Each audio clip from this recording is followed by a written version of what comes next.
Hello everyone, this is dart day 2। तो आज हम डार्ट में कुछ टॉपिक्स कवर करेंगे जो कि है हमारे फंक्शंस पढ़ेंगे, डार्ट में लूप्स के बारे में पढ़ेंगे, क्लासेस एंड ऑब्जेक्ट्स के बारे में पढ़ेंगे और इसमें कुछ वेरिएबल्स के बारे में पढ़ेंगे, कॉन्स्ट और फाइनल वेरिएबल कैसे डिफाइन करते हैं। ठीक है, तो सबसे पहले हम अपनी स्क्रीन पर चलते हैं और पहले एक डार्ट की फाइल बनाते हैं।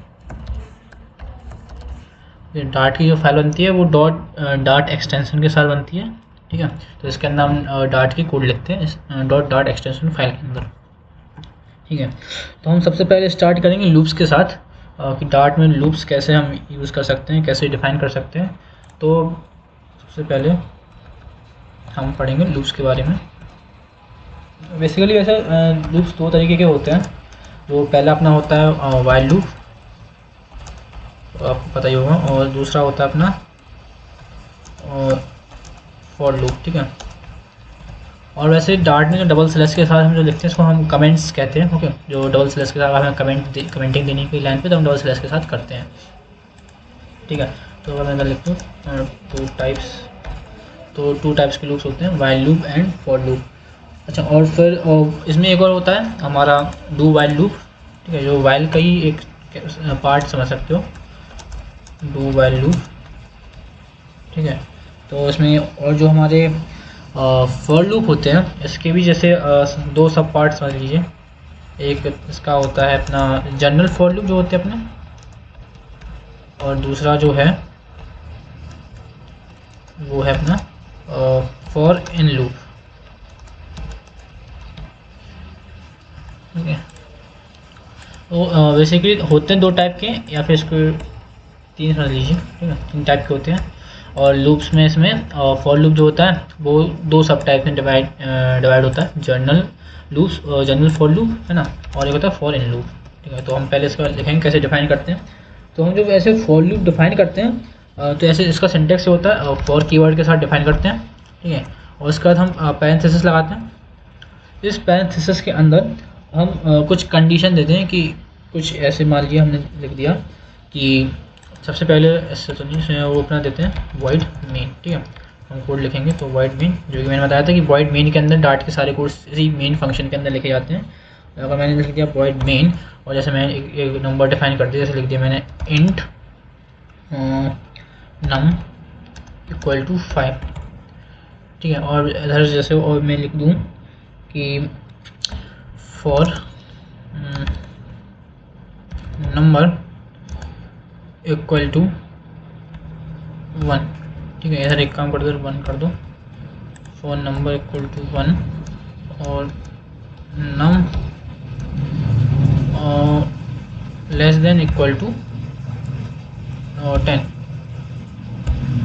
और नम प्लस प्लस। उधर मैं लिख दूँ प्रिंट नम। पहले इसको रन करेंगे फिर मैं बताऊंगा इसमें बेसिकली हो क्या रहा है। हाँ, तो इसमें हमने देखा कि जो हमारे नंबर 10 तक प्रिंट हो गया। हमने बेसिकली इसमें क्या किया, एक हमारा जो मेन फंक्शन है उसके अंदर पहले हमने एक वेरिएबल डिफाइन किया जो कि इसका डेटा टाइप था इंट। ठीक है, तो उसमें वेरिएबल या डेटा टाइप के साथ डिफाइन करना पड़ता है पहले, तो इसमें हमने इंट के साथ डिफाइन किया इंट नम, एक वैल्यू का नाम है नम, उसका हमने पहले डिफाइन कर दिया, 1 उसकी वैल्यू है। हमने फॉर लूप चलाया, मीन्स उसको पहले फॉर कीवर्ड दिया, उसके बाद इसमें कंडीशन लगाई कि for means for num 1 and num less than equal to 10, means num 1 होना चाहिए। और एक फॉर लूप मीन्स कंडीशन दी कि नम 1 है, और बाद में एक कंडीशन देते हैं कि कब तक चलना चाहिए। तो हमने कंडीशन दी कि जब तक नम की वैल्यू 10 या 10 से छोटी है। ठीक है, और इधर हम एक देते हैं इंक्रीमेंट ऑपरेटर। ठीक है, यहाँ पे मैं इंक्रीमेंट लगाते हैं कि अगर हम इधर वैसे अगर हम इंक्रीमेंट नहीं लगाते तो ये लूप इनफाइनाइट तक चलता रहता है, क्योंकि जैसे अभी इसकी वैल्यू 1 है तो एक कंडीशन सेटिस्फाई हो रही है, लेकिन इस कंडीशन ये भी कंडीशन सेटिस्फाई हुई तो ये कंडीशन हमेशा सेटिस्फाई होती रहेगी, मीन्स 1 हो रहेगा और हमेशा प्रिंट होता रहेगा। लेकिन अब इधर क्या हुआ, शुरुआत में इसकी वैल्यू 1 है, अब इसके बाद इसमें जैसे नम वैल्यू है और 10 से छोटा है, और इसमें क्या होगा इंक्रीमेंट हो गया नम। ठीक है, मीन्स 1 का इंक्रीमेंट कर दिया। इधर इसमें क्या है प्लस प्लस ऑपरेटर बाद में लगाया है, मीन्स पहले वैल्यू रिटर्न कर देगा और बाद में इंक्रीमेंट कर देगा। तो इसमें पहले रिटर्न कर दी 1 की वैल्यू, तो इसके अंदर स्टोर हो गई, और बाद में इंक्रीमेंट कर दी, मीन्स 1 की वैल्यू क्या होगी 2। अब 2 वैल्यू होगी तो फिर वो क्योंकि लूप है, लूप मीन्स एक समझते हो आप एक साइकिल की तरह होती है, मीन्स दोबारा लौट के आता रहता है अंटिल अनलेस उसकी कंडीशन फॉल्स ना हो जाए। तो अब ये दोबारा इस लूप के अंदर आएगा। अब इसकी वैल्यू 2 हो चुकी है, तो अब इसमें हो जाएगा फॉर num2, अब ये हो जाएगा, लेकिन इसमें अब हो जाएगा कि 2 जो है 10 से छोटा है, बराबर 10 से छोटा है, तो ये कंडीशन सेटिस्फाई हो रही है। तो फिर वो अब 2 रिटर्न कर देगा और उसके बाद जो हमारा इसको इंक्रीमेंट कर देगा, फिर 3 हो जाएगा। सेम ऐसे लूप चलता रहेगा। और मान लीजिए जैसे इसकी वैल्यू अब num की आ गई 9, तो अब इधर इंक्रीमेंट हो गई, 9 प्रिंट हो गया। अब इधर इंक्रीमेंट हुआ, हो जाएगा 10, ठीक है। अब 10 हुआ, तो अब इधर इसमें जो 10 की वैल्यू है वो num की वैल्यू 10 होगी, वो 10 के इक्वल है, तो ये कंडीशन अभी भी सेटिस्फाई कर रही है क्योंकि लेस देन इक्वल टू है। अब उसको अब इधर क्या किया, 10 को पहले रिटर्न कर दिया, फिर इंक्रीमेंट कर दिया। रिटर्न कर दिया मीन्स पहले प्रिंट तो हो ही जाएगी, तो प्रिंट हो गया अपने 10। अब इसका इंक्रीमेंट कर दिया तो मीन्स अब होगी 11। अब फिर से इस लूप में आएगा तो कंडीशन अब सेटिस्फाई नहीं होगी, ठीक है। अब क्योंकि num less than equal to 10 means 11 less than equal to, जो कि कंडीशन फॉल्स है, तो इधर कंडीशन फॉल्स हो जाएगी तो ऑटोमेटिक लूप से बाहर आ जाएगा, ठीक है। तो ये हमारा फॉर लूप है। अगर हम सिंपल यही चीज़ अगर हम वाइल लूप में करें तो इसमें कर देंगे वाइल, इसमें हमने लिख दिया कि वाइल num और less than equal to 10, sorry इसमें फिर हम नीचे इधर लिख देंगे, इसका नहीं आता, ये आता है, ठीक है। प्रिंट हमने इधर कर दिया num, और हम इधर करेंगे num प्लस प्लस, ठीक है। अब इसमें वाइल लूप, इसमें हमने क्या अंतर देखा, इसमें यह है कि ये फॉर लूप के अंदर ब्रैकेट के अंदर, इसमें फॉर लूप क्या करता है, पहले कंडीशन देखता है, सेटिस्फाई करता है, उसके बाद लूप के अंदर जाता है। इसमें क्या करता है, पहले लूप चल जाता है, बाद में कंडीशन चेक करेगा ये। तो इसमें जैसे हम जाएंगे, अब मैं इसको रन करूँ और इसमें इसको रन किया तो ये देख लीजिए और सेम वैल्यू आई है। अंतर क्या है, बस वाइल और फॉर लूप का अंतर है, ठीक है। तो ये इस तरीके से वैल्यू डिफाइन करते हैं, इसको वाइल कीवर्ड से डिफाइन करते हैं। ब्रैकेट के अंदर एक सिंपल एक कंडीशन देते हैं कि कब तक लूप चलना चाहिए। अब इसमें क्या, इसके फॉर लूप के अंदर क्या कहते हैं, ब्रैकेट के अंदर कंडीशन के साथ साथ इंक्रीमेंट भी लगाते हैं, इसमें इंक्रीमेंट हम बाद में लगाते हैं, ठीक है। तो हमारा ये फॉर लूप हो गया और वाइल लूप हो गया। अच्छा, अब इसमें जैसे हम मान ली एक चीज़ ट्राई करते हैं, फैक्टोरियल निकालने की बात ट्राई करते हैं। जैसे जो हमारा फॉर लूप है, इस फॉर लूप के थ्रू निकालते हैं, ठीक है। इधर लिख दिया फैक्टोरियल, ठीक है। फैक्टोरियल निकाला, जैसे हमने लिख दिया इधर कि जैसे हमारा नंबर हो गया। अच्छा, हम वेरिएबल को वेर के थ्रू भी डिफाइन कर सकते हैं, मीन्स अगर उसका जैसे डायनेमिक वेरिएबल था उसके अंदर सब स्टोर होते हैं। वेर इस तरीके से समझ लीजिए कि इसमें हमारा जो वेरिएबल हम डिफाइन जो करने वाले हैं, we are not sure about कि उसका डेटा टाइप क्या है।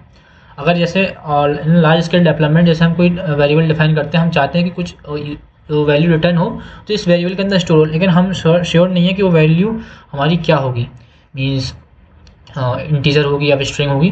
तो उसमें हम वेर का ऐसे यूज़ कर सकते हैं, तो कोई दिक्कत नहीं है, ऐसे वेर यूज़ कर सकते हैं। जैसे जावास्क्रिप्ट में यूज़ करते हैं उसी तरीके से वेर, और लेट्स से मैंने इसका डिफाइन कर दिया, ठीक है। और इधर नम है, उसको हटा देंगे, ठीक। अब इसके बाद हम इसमें अब डिफाइन कर देंगे जैसे कि फैक्टोरियल, ठीक है, वेर और फैक्टोरियल 1, ठीक है। इसके बाद फिर हमने ऐसे लगा दिया फॉर लूप, हमने लिख दिया आई वेर आई इक्वल टू नम, फिर हमने लिख देंगे इसमें जैसे कि ये, और लेट्स से इक्वल टू 1, और इसमें इस बार हम क्या करेंगे, डिक्रीमेंट करेंगे। शायद आपको फैक्टोरियल पता होगा, फैक्टोरियल में क्या है, वैल्यू डिक्रीज हो जाती है, ठीक है। और इसका हमने इधर लिख दिया कि प्रिंट, या फिर प्रिंट कर देंगे, या फिर प्रिंट नहीं करते, काम करते हैं, इधर लिख देंगे फैक्टोरियल स्टार इक्वल टू 1, या फिर सॉरी 1 नहीं, इधर आई आना चाहिए। और इधर हमने इसके बाद लिख दिया प्रिंट फैक्टोरियल, ठीक है। तो हम बेसिकली कर क्या रहे हैं, जो हमारा एक हमने पहले नम डिफाइन कर दिया 5, और उसके बाद हमने उसके साथ कंडीशन लगा दिया। अगर मैं इसको रन करूँ तो ऐसे आपको समझाएंगे 120 मीन्स 5 का फैक्टोरियल क्या होता है, 120, इसको हम समझेंगे। तो फैक्टोरियल आप समझते हैं, फैक्टोरियल क्या होता है, फैक्टोरियल जैसे कोई नंबर है 1 का, जैसे हमारा फैक्टोरियल होता है 1, ठीक है। 2 का फैक्टोरियल हमारा होता है 2 × 1, ठीक है। फैक्टोरियल हमारा होता है 3 × 2 × 1, ठीक है। और हमारा जो 4 का फैक्टोरियल होता है 4 × 3 × 2 × 1, तो बेसिकली इसमें ऐसे ही बढ़ता जाता है। तो फैक्टोरियल हमारा ये होता है मीन्स इसमें multiplication of number means n-1 one decrement होता जाता है और नंबर का मल्टीप्लाई होता जाता है, तो हमारा फैक्टर होता है। ठीक है, तो अब इसमें क्या किया, जैसे हम 5 का फैक्टोरियल चाहते हैं तो हमने इधर पहले 5 डिफाइन कर दिया, उसके बाद हम फैक्टोरियल मीन्स एक हमने वेरिएबल डिफाइन कर दिया 1, क्योंकि 1 से स्टार्ट होता है मीन्स एंड में आके हमें 1 ही चाहिए। तो इसमें जैसे हमने 1 कर दिया और हमने एक फॉर लूप लगा दिया कि वेर मीन्स हमने इधर ही मीन्स हम इधर एक इधर भी वेरिएबल डिफाइन कर सकते हैं, इधर भी डिफाइन कर सकते थे। तो हमने एक लूप के अंदर ही हमने वेरिएबल डिफाइन कर दिया, साथ साथ उसको हमने अदर वैल्यू भी दे दी। तो हमने कहा कि जो हमारा आई है वो जब नम के बराबर होना चाहिए और जो हमारा आई है वो 1 से बड़ा है 1 से छोटा होना चाहिए, क्योंकि अगर 1 से छोटा हो मीन्स नेगेटिव आ सकती है और नेगेटिव का फैक्टोरियल निकलता नहीं है। ठीक है, तो इसलिए हमने कंडीशन लाई कि आई 1 से बड़ा और 1 के बराबर होना चाहिए और इधर हम डिक्रीमेंट करेंगे। क्यों? क्योंकि जैसे अगर आई की वैल्यू हमने नम के बराबर करी है, तो जैसे अब नम है मान लीजिए 4, तो 4 का हमें डिक्रीमेंट ही चाहिए ना। इसमें जैसे पहले 4 होगा, फिर लूप चलेगा, फिर 3 चाहिए, फिर 2 चाहिए, फिर 1 चाहिए, मीन्स हमें 1 1 का डिक्रीमेंट चाहिए। तो आपको इसका पता होगा कि जो हम डबल माइनस लगाते हैं इसका डिक्रीमेंट होता है बाय 1। ठीक है, और इधर हमने ये वो लगाया मल्टीप्लिकेशन किया, जो हमें ये लिखा है इसको हम ऐसे भी लिख सकते हैं मीन्स अगर हमने ये लिखा factorial equal two factorial into 1। ठीक है, तो ये और ये सॉरी 1 नहीं आई आएगा, तो ये और ये स्टेटमेंट दोनों सेम है। हम इसको ऐसे भी लिख सकते हैं, ऐसे भी लिख सकते हैं। हम इसको ऐसे लिख रहे हैं क्योंकि ये थोड़ा शॉर्ट पड़ता है। ठीक है, तो अगर मैं इसको रन करूँ तो आपको देखिए 120। ठीक है, अगर मैं इधर रन करूँ मीन्स जैसे हमने लिखा 2। ठीक है, 2 का मान करेंगे, 2 का क्या आएगा 2 आना चाहिए। तो इधर देखते हैं क्या आता है, 2 आया। ठीक है, अब इधर हम देखते हैं हम जैसे 4 का करेंगे तो 4 का आना चाहिए 4 3 2 6 6 4 24 आना चाहिए। 24 हमारा फैक्टोरियल आ गया। तो इसमें हम फॉर लूप के थ्रू ऐसे मीन्स फैक्टोरियल प्रिंट कर सकते हैं। ठीक है, तो सिंपल सा एक फॉर लूप हुआ। अब इसमें एक एग्जांपल लेते हैं जैसे फॉर इन लूप का। फॉर इन लूप में हम क्या करते हैं, फॉर इन लूप बेसिकली एक नाम से आपको क्लियर होना चाहिए। फॉर मीन्स फॉर लूप जो होता है उसके अंदर बस एक इन स्टेटमेंट आ जाता है, मीन्स एक इन कीवर्ड लगा देते हैं। इसमें हम लिख देते हैं फॉर इन लूप। ठीक है, जैसे कि मान लीजिए मैंने एक वो बना दिया वेर के थ्रू वेरिएबल डिफाइन किया। वेरिएबल जैसे मैंने बना दिए आइटम्स लिख दिया मैंने, और हम इधर लिस्ट डिफाइन करेंगे। ठीक है, एक लिस्ट डिफाइन कर दी मैंने 1 या फिर 10 20 30 40। ठीक है, और ये हमने एक लिस्ट डिफाइन कर दी। और उसके बाद हम चाहते हैं कि इस लिस्ट के हम सारे एलिमेंट को एक्सेस कर लें 1 बाई 1। ठीक है, तो हम इसको हम कैसे कर सकते हैं, इसमें हम लगा देंगे फॉर। अब इधर कंडीशन लगा देंगे या फिर लगा दें फॉर जैसे मैंने लिख दिया एक वेरिएबल डिफाइन इधर कर सकते हैं, फिर इधर कर दिया, मैं इधर डिफाइन कर दूँ ए कर दिया एक वेरिएबल डिफाइन। ठीक है, अब मैंने कंडीशन लगा दी for A in items print A. Simple सा हमने स्टेटमेंट लगाया। अब हम देखेंगे तो इसके थ्रू सारे एलिमेंट प्रिंट हो गए। इस फॉर इन लूप में क्या किया, सिंपल से पहले हमने एक वेरिएबल डिफाइन किया और एक हमने एक वेरिएबल डिफाइन और किया ए। इसमें हमने क्या किया कि हमने कंडीशन लाई फॉर कि ए in items means A items में होना चाहिए। तो जैसे हमारा ए है मीन्स आइटम्स होना चाहिए। तो शुरुआत में जो लिस्ट है लिस्ट में हम एलिमेंट्स इंडेक्सिंग के थ्रू वो करते हैं, एक्सेस करते हैं। ठीक है, क्योंकि लिस्ट जो होती है collection of order element enclose by square bracket and separated by commas. ठीक है, all elements are separated by commas and enclose ना square brackets and this elements are ordered in ordered pair. ठीक है, ये सारे ऑर्डर्ड एलिमेंट होते हैं। Ordered means इनको हम इंडेक्सिंग के थ्रू एक्सेस कर पाते हैं। जैसे हमारे टपल हुआ, टपल भी हमारा ऑर्डर्ड होता है। लेकिन जैसे सेट्स आपने पढ़ा होगा मैथमेटिक्स में, सेट होता है तो उसके अंदर ये प्रोग्रामिंग के अंदर सेट होता है। तो सेट्स जो होता है उसके वो कलेक्शन ऑफ एलिमेंट्स होते हैं, उसको हम कर्ली ब्रैकेट के थ्रू उसको हम डिफाइन करते हैं और उसके अंदर एलिमेंट्स कॉमा के थ्रू कॉमा से ही सेपरेट होते हैं। लेकिन वो होता है अनऑर्डर्ड मीन्स वो अनऑर्डर होता है, उसका कोई ऑर्डर नहीं होता। मीन्स उसमें हम एलिमेंट इंडेक्सिंग के थ्रू फैच नहीं कर पाओगे। जैसे हम इसमें अगर इंडेक्स लिखेंगे आइटम मीन्स इसमें जैसे अगर मैं फैच करके दिखाऊँ, अगर मैं इधर लिखूँ प्रिंट और मैं लिख दी दिस इज लिस्ट आइटम 1। ठीक है, तो मैंने लिख दिया आइटम्स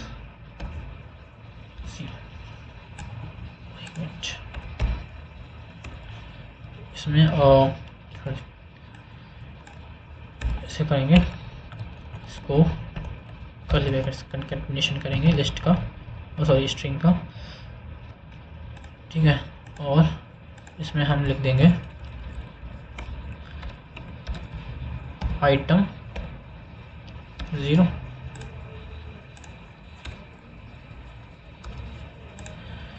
ठीक है। और इधर हमने डिफाइन कर दिया this is the list item 1, ठीक है। अगर हम ये करेंगे तो क्या हुआ, सॉरी इसमें ये आएगा, अच्छा इसमें एंड में हमेशा सेमीकोलन लगाना ना भूलें, क्योंकि इसमें मोस्टली मिस्टेक्स हो जाती हैं C++ और जावास्क्रिप्ट की तरह, इसमें सेमीकोलन लगाना पड़ता है एंड में, तो लगाया। हाँ अब देखिए इसमें एलिमेंट अपना 10 आ गया, क्योंकि इसमें जो अपना लिस्ट में इंडेक्सिंग होती है वो 0 के थ्रू 0 से स्टार्ट होती है, मीन्स इसका जो इंडेक्स होगा वो होगा अपना 0, ठीक है। और इसका जो इंडेक्स होगा वो होगा 1, इसका जो इंडेक्स होगा वो होगा 2, और इसका जो इंडेक्स होगा वो होगा 3, ठीक है। तो इसमें है 4 एलिमेंट, लेकिन इंडेक्सिंग होंगी अपना 0 से स्टार्ट। अगर हम लास्ट इंडेक्स के थ्रू अगर एलिमेंट का काउंट बताएंगे तो गलत ही आएगा, मीन्स जो लास्ट इंडेक्स होगा वो एलिमेंट के काउंट से n-1 होगा, मीन्स एक कम होगा, ठीक है। तो इसमें जैसे हमने 0 किया तो 10 आ गया, अगर मैं इधर 1 कर दूँ तो अपना 20 आएगा, ठीक है। अगर मैं इधर 3 कर दूँ तो ना 40 आ जाएगा, ठीक है। ये देखिए ऐसा 40 आ जाएगा। तो इसमें लिस्ट में इस तरीके से हम एलिमेंट एक्सेस कर सकते हैं, मीन्स पहले लिस्ट जो हमने वेरिएबल का नाम दिया है वो नाम लिखेंगे, उसके बाद स्क्वायर ब्रैकेट के अंदर जिस इंडेक्स को हम फैच करना चाहते हैं उस इंडेक्स को हम डिफाइन कर देंगे, ओके। तो हम चाहते हैं कि हम थर्ड इंडेक्स का एलिमेंट मिले तो 3 लिख देंगे, हम चाहते हैं सेकंड में तो हम 2 लिख देंगे। इस प्रकार से हम इसमें लिस्ट में एलिमेंट फैच कर पाएंगे।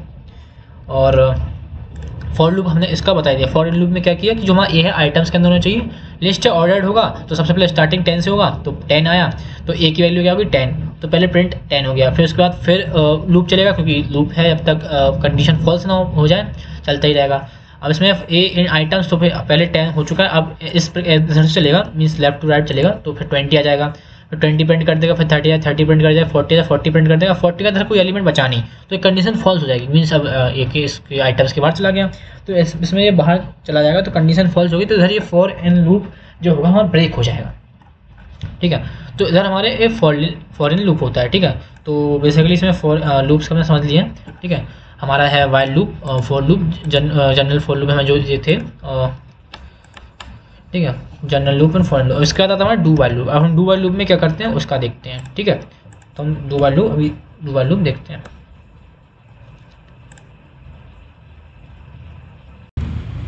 तो हम डू वाइल लूप देख लेते हैं। अब डू वाइल लूप क्या होता है, तो जो हमारा डू वाइल लूप होता है वो हम इस प्रकार लिखेंगे, जैसे इसका सिंटेक्स कुछ ऐसा होता है, मीन्स इसमें हम लिखेंगे पहले डू मीन्स करो, ठीक है। तो ऐसे हम लिखेंगे पहले डू, फिर इसके बाद हम कुछ जो हमें चाहिए मीन्स हम वो लिख देंगे, जैसे मैंने लिख दिया प्रिंट, और जैसे लिख दिया, और इधर पहले डिफाइन करता हूँ एक वेरिएबल, ठीक है, वेरिएबल n इक्वल टू 10, उधर मैंने लिख दिया प्रिंट n, ठीक है, मीन्स डू मीन्स करो और n माइनस माइनस।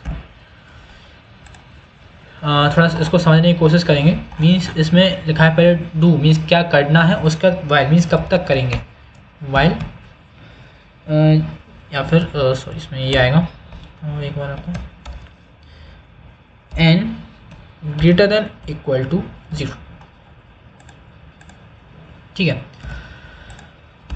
इसमें क्या कह रहा है मीन्स डू वाइल लूप में कि पहले डू मीन्स ये करो जब तक n 0 से या फिर 0 के बराबर ना हो जाए या फिर 0 से बड़ा रहे, ठीक है।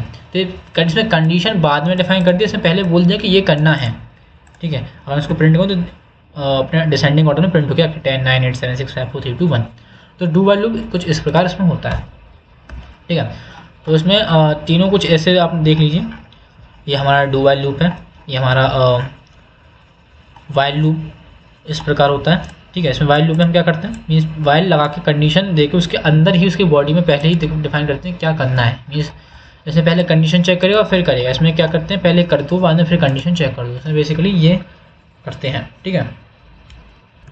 ओके, तो हमारा जो वाइल और इसमें डू वाइल में अंतर क्या हुआ, अंतर बस बेसिकली इसमें इतना हुआ जो हमारा वाइल लूप होता है उसमें जैसे जब वो बाहर आता है लूप से तो पहले कंडीशन चेक करता है फिर बाहर आता है। अपने डू वाइल लूप में करता है कि पहले बाहर आ जाता है फिर इसमें कंडीशन चेक करता है कि अभी हमारी कंडीशन मीन्स ट्रू हुई कि फॉल्स हुई, है ना। तो हमारा इसमें ये लूप्स ख़त्म हुआ है, ठीक है। इसके बाद फिर हमारा जो नेक्स्ट टॉपिक है तो हमारा जो नेक्स्ट टॉपिक आता है वो है फंक्शंस। ठीक है, तो हम इसमें फंक्शन कैसे डिफाइन करेंगे। तो फंक्शन वैसे हम बेसिकली समझेंगे होती क्या है। फंक्शन बेसिकली होता है कि एक जैसे ब्लॉक ऑफ कोड होता है एक पर्टिकुलर फंक्शन के अंदर डिफाइन कर दिया। जैसे ऐसे समझ लीजिए एक हमारा एक पैकेट हो गया, उसके अंदर कुछ हमने मटेरियल फिल कर दिया और जब हमें काम पड़ा तो हमने उसको यूज़ कर लिया, मीन्स उसका हमने मटेरियल यूज़ कर लिया, या फिर ऐसे समझ लीजिए बॉक्स समझ लीजिए उसके अंदर कुछ ऐसे आइटम फिल कर दिए जो हमारे अभी काम नहीं आ रहे या फिर अभी बाद में इन फ्यूचर काम आएंगे, तो हमने उसको ले रख दिया है। उसका जैसे हम आगे इन फ्यूचर के काम आए तो उस हम पूरा बॉक्स को ले लेंगे, हमें इधर उधर ढूंढना नहीं पड़ता। सेम फंक्शन में ये होता है कि हम फंक्शन के अंदर कुछ एक पहले डिफाइन कर देते हैं और उसके अंदर अपना फंक्शन बॉडी डिफाइन कर देते हैं कि इस फंक्शन क्या काम करेगा, क्या रिटर्न करेगा, और हम उसको कभी भी कॉल कर पाएंगे। ये फंक्शन डिफाइन करने से हमारा क्या होता है, जो कोड रीयूजेबिलिटी होती है वो डिफाइन करता है। मीन्स हम इसमें यूज़ कर पाएंगे। मीन्स अगर हम इसको मल्टीपल जगह यूज़ करना पड़ेगा तो हम उसको बार बार उसको लिखना नहीं पड़ेगा। एक फंक्शन को डिफाइन करेंगे तो वो हम बार बार यूज़ कर सकते हैं उसका सिर्फ फंक्शन को कॉल करते हुए। ठीक है, और इसमें हम कोड रीयूजेबिलिटी को बढ़ावा देते हैं। मीन्स इसमें कोड रीयूजेबिलिटी आती है इसके अंदर। तो इसमें बेसिकली इसमें फंक्शन हम कैसे डिफाइन करते हैं, इसमें फंक्शन हम ऐसे डिफाइन कर सकते हैं बेसिकली, या फिर हम वॉइड लगा देते हैं। मीन्स वॉइड मीन्स खाली कुछ डिफाइन रिटर्न ना करे और फंक्शन नेम लिखते हैं। इसके बाद फंक्शन नेम हम कुछ भी लिख दिया और जैसे डिस्प्ले।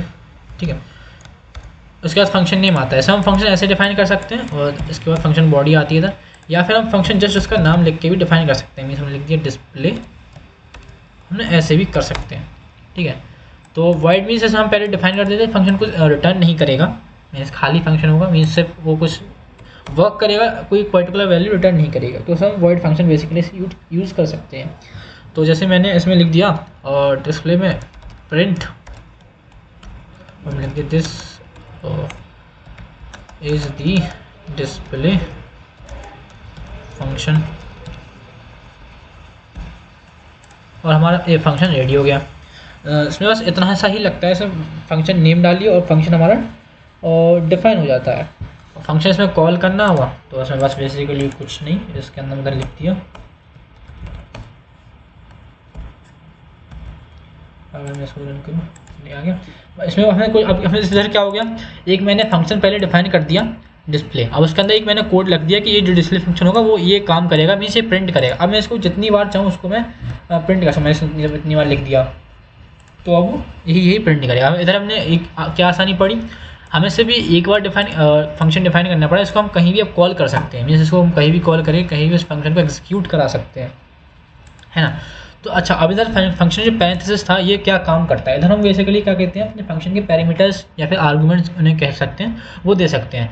ठीक है, मीन्स जैसे अगर हम कुछ कैलकुलेशन करते हैं, ठीक है, जैसे मान लीजिए मैंने फंक्शन डिफाइन कर दिया, कैल करके ही कर दिया, ठीक है, और मैंने इधर वैल्यू दे दी इंट ए और int B.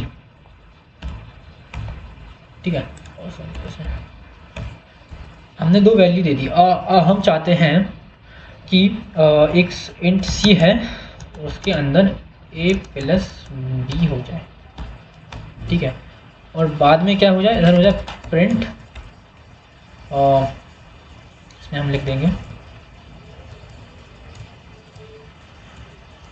This is the sum of to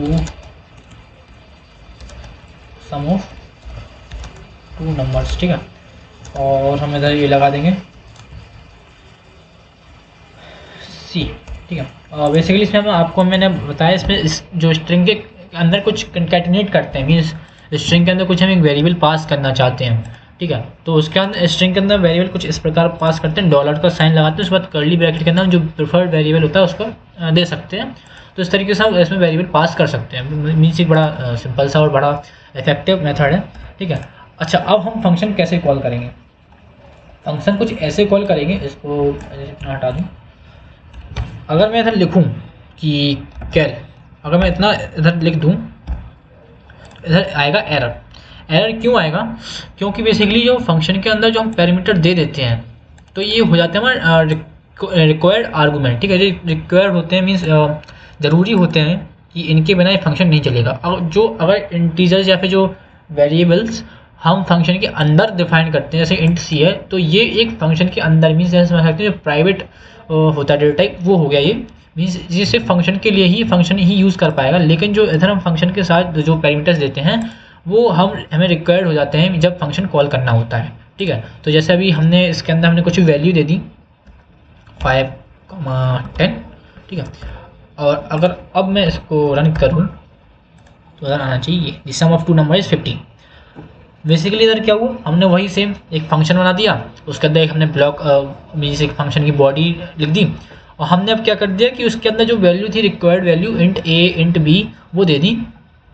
उसके बाद हमने इधर लिख दिया कि जो इंट बी जो हम तो वैल्यू दें उसको हम सम कर दें और उसको हम एक इंट सी है वेरिएबल उसके अंदर स्टोर कर दें, ठीक है। हम इसको ऐसे भी लिख सकते थे या फिर हम इसको ऐसे भी लिख सकते थे, मीन्स हमने पहले इंटीजर सी डिफाइन कर दिया, उसके बाद हमने ऐसे लिख दिया, ठीक है। हम इसमें दो तरीके से लिख सकते हैं। वैसे इसमें क्या हुआ कि लाइन कोड का लाइन बढ़ गई। हम बेसिकली क्या करते हैं, जो भी हम डेवलपमेंट करते हैं तो कोडिंग में हम ये कोशिश करते हैं कम से कम लाइन का प्रयोग हो, मीन्स कम से कम कोड यूज़ हो। इससे क्या होता है कोड इफेक्टिव बनता है और कम से कम लाइन यूज़ होती है, तो हमारे कम कह सकते हो जो कोड मेमोरी खाता है तो वो कम मेमोरी स्टोरेज खाएगा, ठीक है। तो इसमें हमने क्या किया कि हमने इधर ही जो वेरिएबल डिफाइन करे थे उसी के साथ ही हमने डिफाइन करते हैं कि जो वेरिएबल होगा वो हमारे ए प्लस बी के इक्वल होगा, ठीक है। तो ये इधर हो गया। अब इसको हमने क्या कर दिया, फंक्शन एक बन गया। अब इसको हम कितनी भी बार कॉल कर सकते हैं, 12 ये कर दिया, हमने इसको 2 बार कर दिया, ठीक है। और इधर ये लगाएंगे, ठीक है, और हमने इसको 2 बार कर दिया तो 15 और 35 आ गया। तो बेसिकली फंक्शन में क्या किया, हमने 2 बार इसमें कॉल कर लिया, इसको 3 बार 4 बार कितनी बार कॉल कर सकते हैं। अब इन दोनों फंक्शन में क्या अंतर हुआ, ए हो गया पैरामीटराइज्ड फंक्शन, मीन्स इसके अंदर कुछ पैरामीटर हैं। ये हो गया नॉन पैरामीटराइज्ड फंक्शन, इसके अंदर कुछ पैरामीटर्स नहीं है, ठीक है। ये होता है अगर अच्छा। अब जैसे मान लीजिए मैंने एक फंक्शन डिफाइन कर दिया जैसे कि कैल ही यहाँ पे समझ लीजिए स्टूडेंट समझ लीजिए, ठीक है। अब मैंने इधर लिख दिया स्ट्रिंग के अंदर एक स्ट्रिंग मैंने पास कर दिया नेम, ठीक है। और मैंने इधर लिख दिया इंट एज इक्वल टू 20, ठीक है। उसमें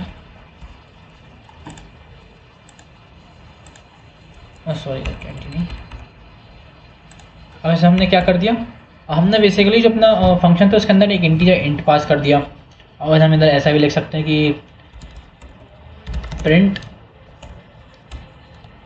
लिख दिया hello and name, hello and your age is your age is, ठीक है। अब मैं इसको ऐसे कर सकता हूँ, जैसे मैंने लिख दिया स्टूडेंट, ठीक है। इधर मैं नेम दे दिया कि अच्छा। अब इधर हम एक चीज़ देखेंगे, हमने इधर नेम पहले डेटा टाइप डिफाइन कर दिया स्ट्रिंग, तो इधर हम नंबर नहीं देंगे। अगर मैंने लिख दिया 30 और इधर लिख दिया मैंने लाइक 21, तो इधर पहले एरर दे देगा। पहले से एरर जो हमारा इंटरप्रेटर है वो एरर दिखाएगा कंपाइलर कि the argument type int can't assign to the parameter type string, means जो हमारा आर्गुमेंट है वो उसका टाइप है इंट, लेकिन हम क्या उसमें हम स्ट्रिंग नहीं दे सकते क्योंकि हम इसमें स्ट्रिंग दे रहे हैं। तो इसमें है कि आर्गुमेंट स्ट्रिंग इंट है लेकिन हम तो स्ट्रिंग दे रहे हैं, तो इसलिए रॉन्ग हो गया। तो इसमें हम लिख सकते हैं लाइक थॉमस लिख दिया, ठीक है। और अगर मैं इसको फिर अगर रन करूं, इसमें एक एरर दिखा रहा है प्रॉब्लम इन दिस फाइल, वो अच्छा इधर हम ये लगाना पड़ेगा। तो अब मैं इसको रन करूं, ये रन हो गया। इसमें आ रहा है कि this hello Thomas and your age. अच्छा कितनी बार इसको कॉल कर सकता हूँ, इसमें लिख दूँ स्टूडेंट, लिख दिया टॉम 22, इधर मैंने लिख दिया स्टूडेंट, इधर मैंने लिख दिया रॉबर्ट, और उधर मैंने लिख दिया 32, ठीक है। तो इधर अब हमने क्या किया, फंक्शन को एक फंक्शन डिफाइन करते हैं, इसको मल्टीपल टाइम कॉल कर रहा है। तो इसमें फंक्शन इस प्रकार से हम फंक्शन कॉलिंग कर सकते हैं और उसमें मल्टीपल टाइम इसको हम डिफाइन कर पाएंगे। हमारा फंक्शन जो अभी हमने क्या है कि हमारा जो इंट जो मेन फंक्शन था उसके अंदर फंक्शन डिफाइन किया था। अब हम जो फंक्शन है वो हम जो हमारा मेन फंक्शन होता है उसके हम बाहर भी डिफाइन कर सकते हैं। लाइक जैसे मैंने बना दिया वॉइड स्टूडेंट और मैंने इधर लिख दिया कि स्ट्रिंग नेम, जो हमारा नेम वो स्ट्रिंग आना चाहिए, इन एज लिख दिया, एज इनफेंसी, एज लिख दिया मार्क्स, और मैंने अब इधर लिख दिया प्रिंट, इसमें लिख दिया कि your name is like this. ये सभी बहुत सिंपल हम मेथड यूज़ कर रहे हैं, इसमें बड़ा इजी है फिर भी, ठीक है। एंड यू आर, इसमें लाइक ये लिख दिया age, year, old, your marks is.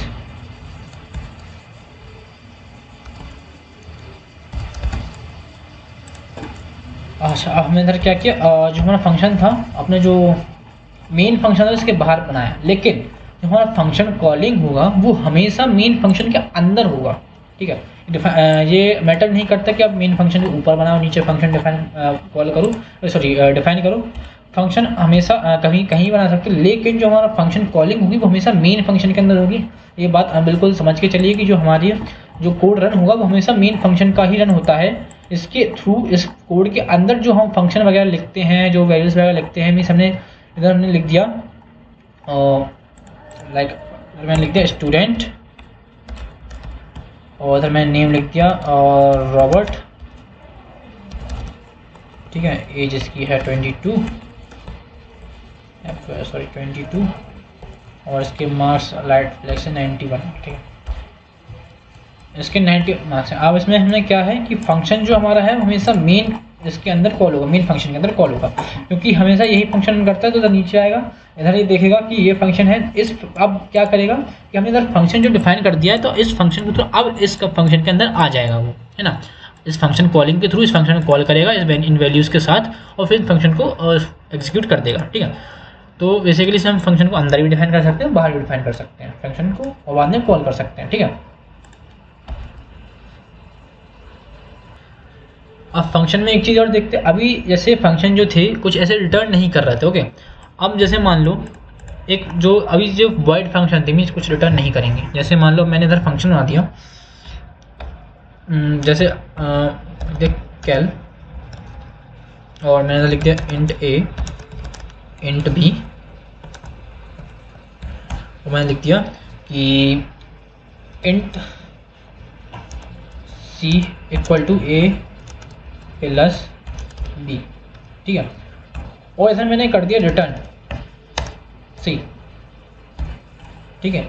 अब क्या है, अब ये फंक्शन क्या रिटर्न करेगा वैल्यू। इन जो हमने अभी इतने फंक्शन है वैल्यू कुछ रिटर्न नहीं कर रहे थे, बस एक वैल्यू प्रिंट कर रहे थे।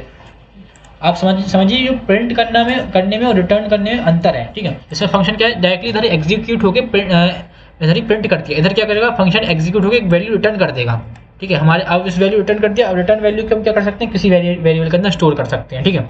तो अगर जैसे मैं इधर लगा दूँ वॉइड, तो इधर क्या क्या एरर दिखाएगा। एरर क्यों दिखाएगा, मीन्स जो वॉइड कीवर्ड है वो हमेशा हम यूज़ करते हैं खाली चीज़ के लिए। वॉइड मीन्स कीवर्ड मीन्स समझ, इसका मतलब ही होता है खाली, ठीक है। C++ हुआ तो इसके अंदर भी हम फंक्शन बनाते समय वॉइड लिखते हैं, तो मीन्स खाली फंक्शन है, मीन्स कुछ रिटर्न नहीं करेगा, इसलिए मैंने ये फंक्शन वॉइड बनाया था। अगर इस फंक्शन को मैं अच्छा हम इधर वॉइड हटा देंगे तो ये सही हो जाएगा। अच्छा, जो हम इधर वॉइड डिफाइन नहीं करेंगे तो इधर फिर ये ज़रूरी नहीं होता कि हम रिटर्न स्टेटमेंट लगाएं कि नहीं लगाएं, लेकिन अगर मैंने इधर वॉइड लिख दिया तो फिर इधर ये ज़रूरी होता है कि रिटर्न स्टेटमेंट हटा दो, मीन्स इधर रिटर्न स्टेटमेंट नहीं लगाना पड़ता, क्योंकि हमने पहले डिफाइन कर दिया कि फंक्शन वॉइड है, कुछ रिटर्न नहीं करेगा, तो इसमें लगा देते हैं। अब क्या हो गया, अब जो हमारा कैल फंक्शन है वो वैल्यू कुछ रिटर्न करेगा, तो अगर वैल्यू रिटर्न करेगा, अगर मैंने इधर लिखा कि कैल और मैंने इधर वैल्यू लिख दी 20, सॉरी या फिर लिख दो 12, और इधर मैंने लिख दिया 20, अगर मैं इधर ये लिखूंगा तो आप देखो कुछ वैल्यू नहीं आएगी, ठीक है। इसका ये प्रिंट हो गया, इसको हटा देते हैं प्रिंट, और कैल, अच्छा ये कैल आ गया इसमें, ठीक है, इसको हटा दिया। हम इधर देखेंगे कुछ वैल्यू नहीं आएगी, ठीक है। मेन फंक्शन फाइंड इनवोक, ठीक है, इसमें वैल्यू नहीं आएगी, क्योंकि जो हमारा फंक्शन है invoke dot program must have a main function define, ये हमारा फंक्शन चलेगा नहीं, क्योंकि हमने बाहर डिफाइन किया है और इसमें वैल्यू रिटर्न कर रहा है, तो ऐसे कुछ वैल्यू आएगी नहीं। लेकिन अगर मैं इसको लिख दूँ इस प्रकार प्रिंट और मैं इसको डिफाइन करूँ तो अब आ गया 32। पहले क्या था, एरर था, मतलब एरर कह सकते हो इसको कि invoked Dart programs must have a main function defined. ये इतना था कि जो अपना फंक्शन था अभी रिटर्न नहीं कर रहे थे पहले वैल्यू, तो इसलिए इसमें कुछ दिक्कत थी नहीं, हमने बेसिकली सिर्फ फंक्शन को कॉल कर दिया, प्रिंट हो गया।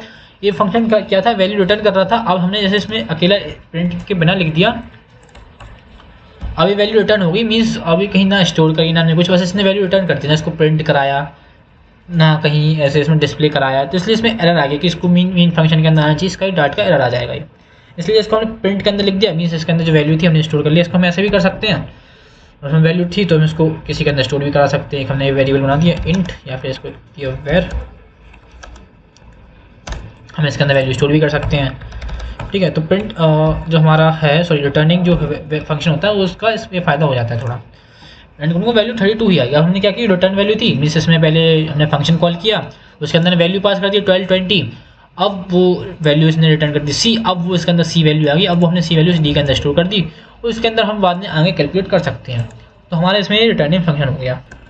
अब हम इसमें कुछ क्या करेंगे, वो करेंगे डिसीजन मेकिंग देखेंगे इसमें, मीन्स या फिर कंट्रोलिंग स्टेटमेंट कह सकते हो। ठीक है, कंट्रोलिंग स्टेटमेंट बोले तो इफ़ एल्स स्टेटमेंट। ठीक है, तो हम अब इसमें इफ एल्स स्टेटमेंट देखेंगे कुछ कि कैसे वर्क करते हैं इफ एल्स स्टेटमेंट।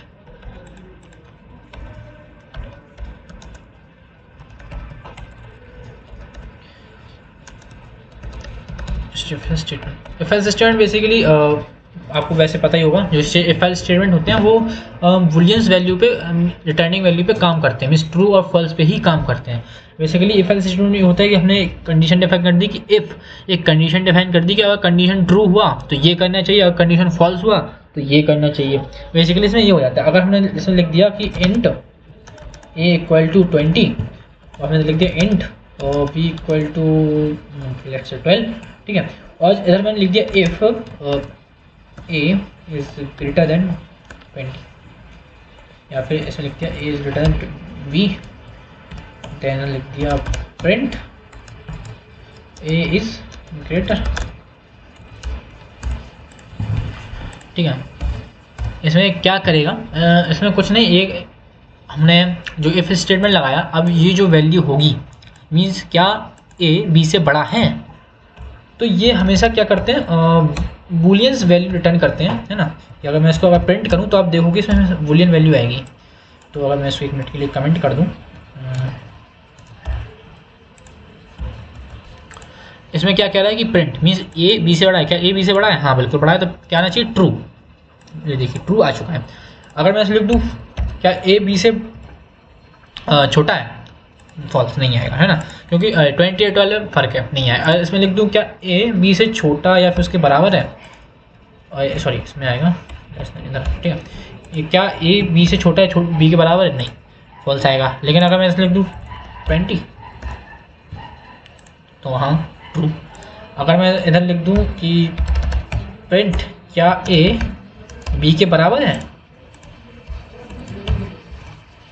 हाँ बिल्कुल है, और इसमें ना इसमें कर देंगे, सॉरी बिल्कुल ट्रू है, 20 बराबर है। ठीक है, तो इसमें बेसिकली अब इसमें क्या कर रहा है, ये रिटर्न कर रहा है बूलियन वैल्यू। तो जो इफ एल्स स्टेटमेंट होते हैं बेसिकली क्या करते हैं, इन्हीं बूलियंस वैल्यू पे रन करते हैं। अब जैसे इधर आते हैं, जो इफ स्टेटमेंट हमने लगाया कि इफ अगर ए बी से बड़ा हुआ, मीन्स हमने लगा दिया कि अगर ये बड़ा हुआ, मीन्स अगर ये कंडीशन ट्रू हुई तो हमें ये प्रिंट करके दे देना। ठीक है, तो अगर जैसे बड़ा है, अगर मैं इसको रन करूँ, इसमें बड़ा नहीं है, इसमें छोटा है, इसमें बड़ा कर देते हैं। ठीक है, अब देखो अगर इसमें अब रन किया तो आएगा ए इज़ ग्रेटर, क्यों, क्योंकि जो हमारा ए है वो बी से बड़ा है, मीन्स क्या बड़ा है, हाँ ट्रू, तो ट्रू के अंदर अब ट्रू है तो इस कंडीशन के अंदर आ जाएगा। अगर मैं इसको कर दूं कि अगर ए बी से छोटा हुआ, रन कर दिया थी, अब मैंने क्या किया, क्या ए बी से छोटा है, अगर छोटा हुआ तो लिख देना, प्रिंट कर देना बी इज ग्रेटर, हाँ बी इज ग्रेटर, कंडीशन क्योंकि ट्रू हो गई।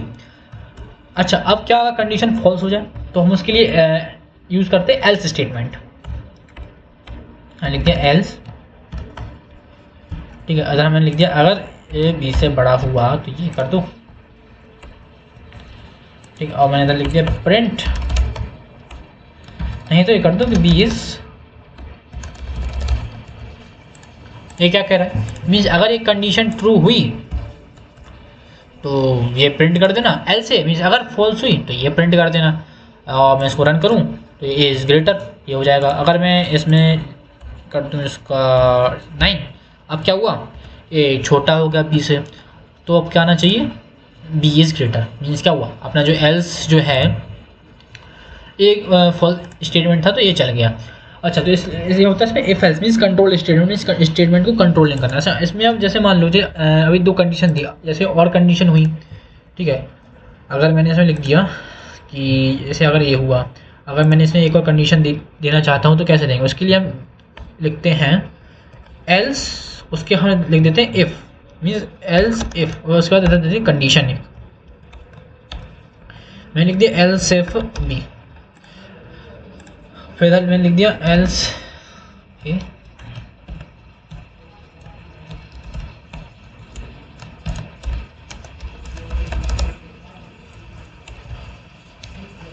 और इधर मैंने लिख दिया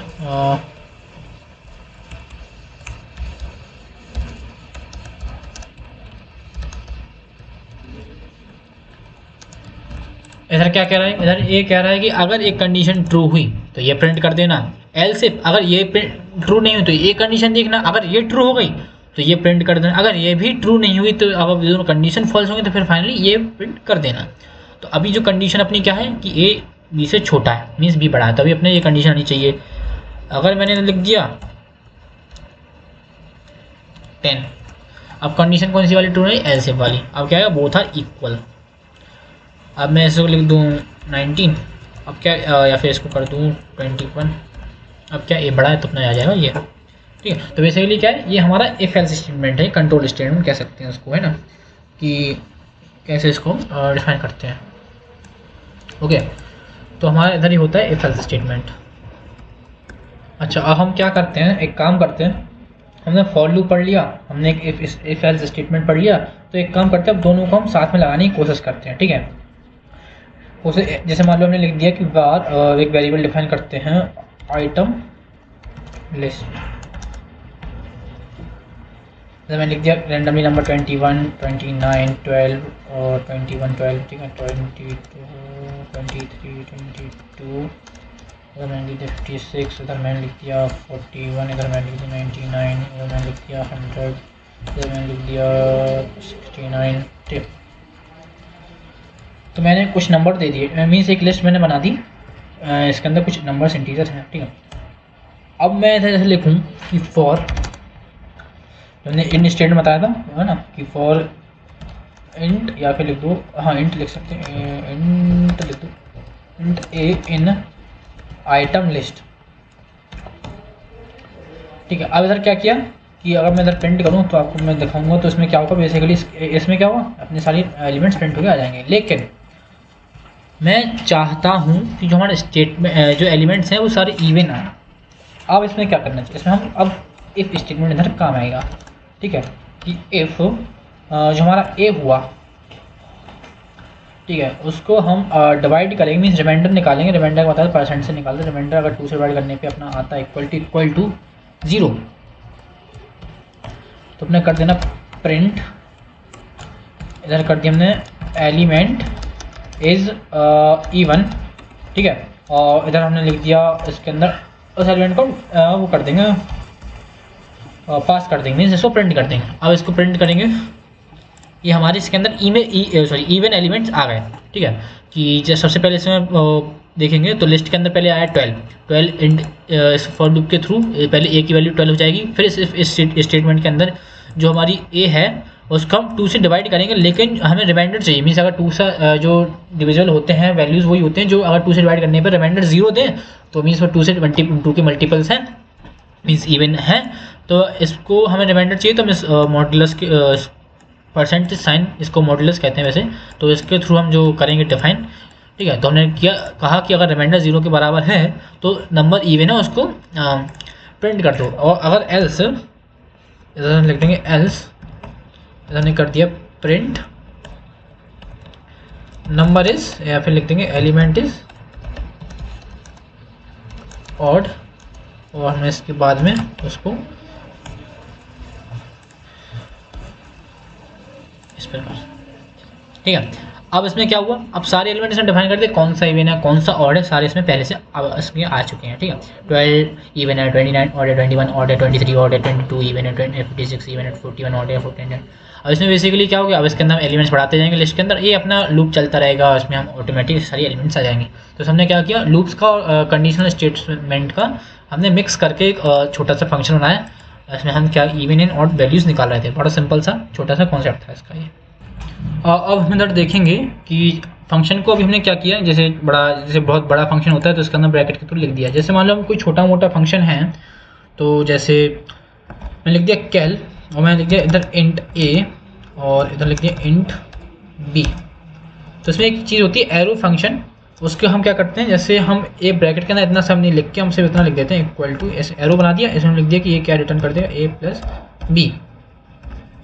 ये एरो फंक्शन हो गया। इसमें क्या होगा कि फंक्शन वही बना, हमने जो काम इधर किया था वही काम इधर किया। अब इसको लाइन कम होकर इतने इसके अंदर श्रिंक हो गया। ये हम जब यूज़ करते हैं जब मीन्स एक फंक्शन के अंदर कुछ ज़्यादा मेजर वैल्यू रिटर्न नहीं करेगा, छोटा मोटा ऐसा कुछ करना हो, तो हमें बेसिकली इसमें एरो फंक्शन का मोस्टली जब यूज़ करते हैं, ठीक है।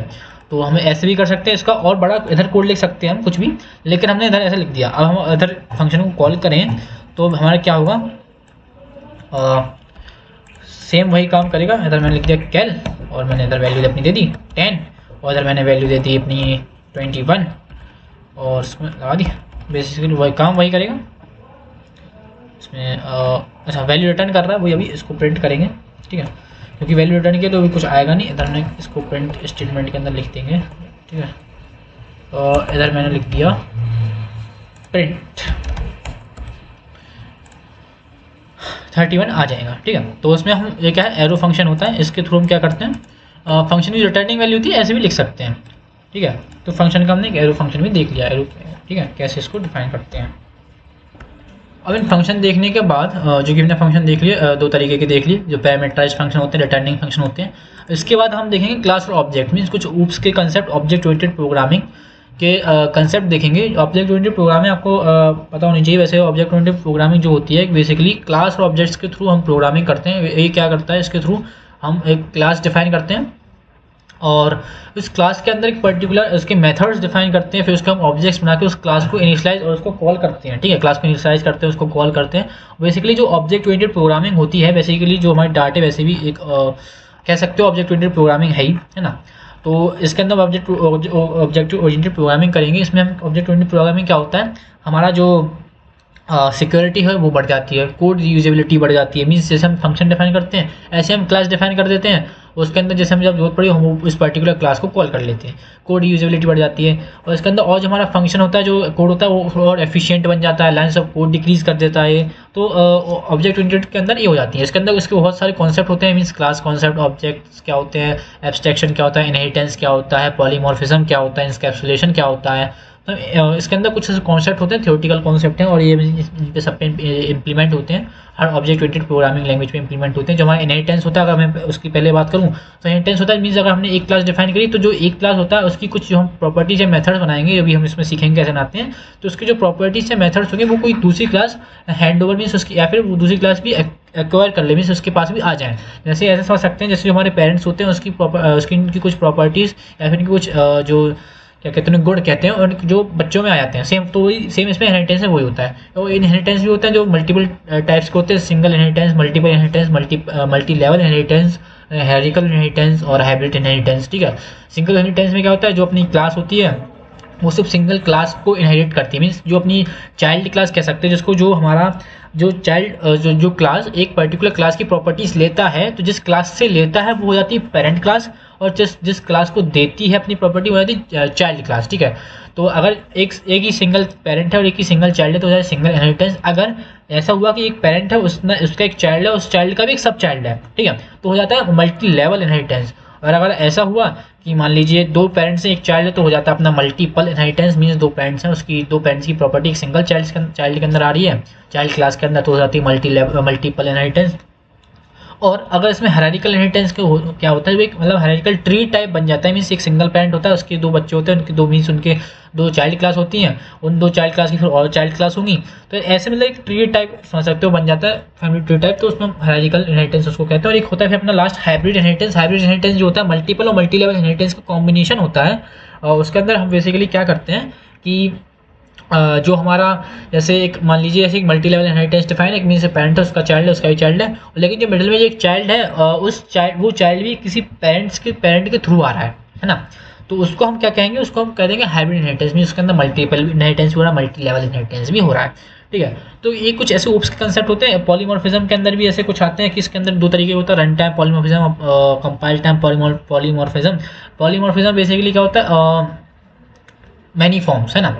मीन्स सिंगल जो हमारा फंक्शन हुआ या फिर एक ऑपरेटर हुआ, उसका मीन्स जैसे फंक्शन को समझते हैं सबसे पहले। इस फंक्शन का सिंगल हमने एक नाम डिफाइन कर दिया डिस्प्ले, उसको हम नाम एक है लेकिन हम उसको कई बार यूज़ कर सकते हैं, ठीक है। मीन्स इसका नाम एक लेकिन काम अनेक, ऐसे कह सकते हैं, उसको पॉलीमॉर्फिज्म कह सकते हैं। ये इसके अंदर कुछ चीज़ें आती हैं, फंक्शन ओवरलोडिंग, ऑपरेटर ओवरलोडिंग। जो फंक्शन ओवरलोडिंग होती है वो इसी चीज़ को कहते हैं। मीन्स फंक्शन का नेम सेम है लेकिन उसके पैरामीटर डिफरेंट हैं और उसकी जो रिटर्न है वो वैल्यू डिफरेंट रिटर्न करेगा। और ऑपरेटर ओवरलोडिंग बेसिकली क्या होता है, ऑपरेटर ओवरलोडिंग होता है जैसे मान लीजिए प्लस ऑपरेटर है। मैं आपको एक काम करता हूँ, उधर ऑपरेटर ओवरलोडिंग उधर अच्छे से आपको मैं करके बता देता हूँ ना कि ऑपरेटर ओवरलोडिंग क्या होता है। जैसे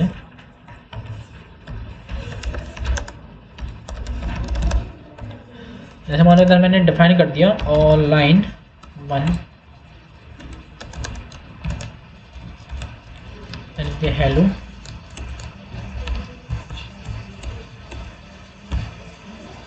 मैंने लिख दिया वेर लाइन 2,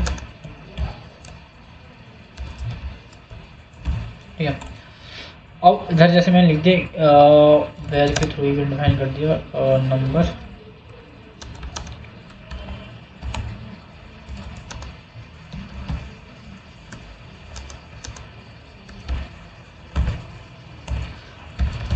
अगर अब मैं लिखूँ कि लाइन 1 प्लस लाइन 2 और इधर मैं लिख दूँ प्रिंट num1 प्लस num2। इसका पहले आउटपुट देखना क्या आता है, इसका आउटपुट देखते हैं। इसका आता है हेलो टॉम, इसका आता है 40। अपना जो इधर हमने क्या किया, ऑपरेटर मीन सिंगल, अपना ऑपरेटर क्या है प्लस ऑपरेटर, लेकिन एक काम 2 कर रहा है। इसका है सिंगल ऑपरेटर एक ही है। इधर क्या समझिए कि ऑपरेटर एक है लेकिन काम अलग अलग कर रहा है। इधर ऑपरेटर क्या काम कर रहा है, 2 स्ट्रिंग को जोड़ने का काम कर रहा है, मीन स्ट्रिंग को कनकैटिनेट करने का काम कर रहा है। तो इधर अपना, और इधर जो नीचे ऑपरेटर है वो एडिशन का काम कर रहा है। तो इधर इसको क्या बोल देंगे, ऑपरेटर ओवरलोडिंग बोल देंगे, है ना। मीन्स इधर काम कुछ और कर रहा है, इधर काम कुछ और कर रहा है। इधर एक एडिशन का काम भी कर रहा है, एक स्ट्रिंग कनकैटिनेशन का भी काम कर रहा है। तो इधर इसको ऑपरेटर ओवरलोडिंग प्लस का कह देंगे, ठीक है। अगर एक चीज़ और देखिए, अगर मैंने इधर लिख दिया 10 उधर लिख दिया 30,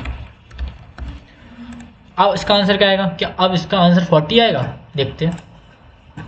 नहीं, अब इसका आंसर क्या आया, इसका आंसर है 1030। अब क्योंकि हमने इन्वर्टेड कॉमर्स के अंदर डिफाइन कर दिया तो ये क्या हो गया, स्ट्रिंग बन गया। इन्वर्टेड कॉमर्स के अंदर हम कुछ भी डिफाइन कर देते हैं वो स्ट्रिंग बन जाता है एट द एंड, ठीक है।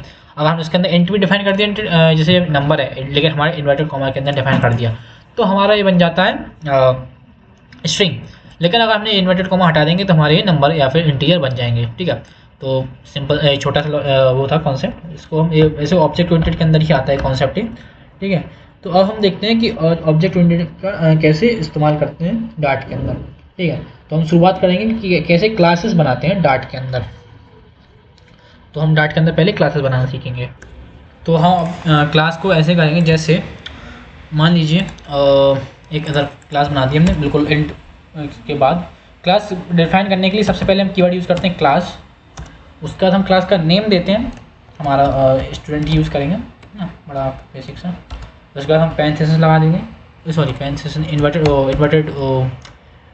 इसमें मीन सॉरी कर्ली ब्रैकेट लगा देंगे, ठीक है।